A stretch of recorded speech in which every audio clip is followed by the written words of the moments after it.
So number 4, use the following reactions to find the change in enthalpy when 1 mole of HCl gas forms from its elements.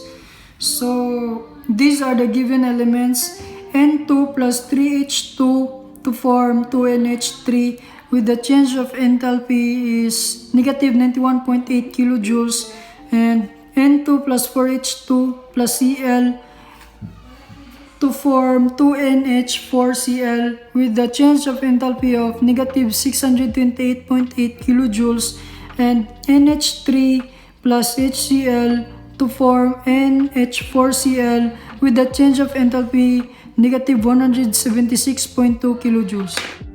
So in the first reaction, N2 plus 3H2 to form 2NH3, we just need to invert and divide it by 2.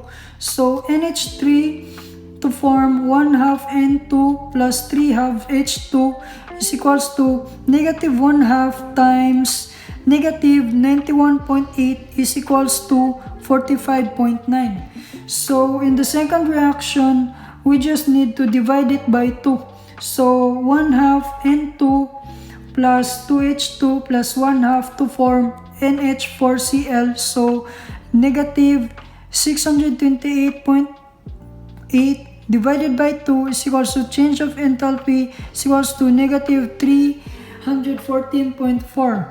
In the last reaction, NH3 plus HCl to form NH4Cl, we just need to invert it. So NH4Cl to form NH3 plus HCl is equals to enthalpy of negative 176.2.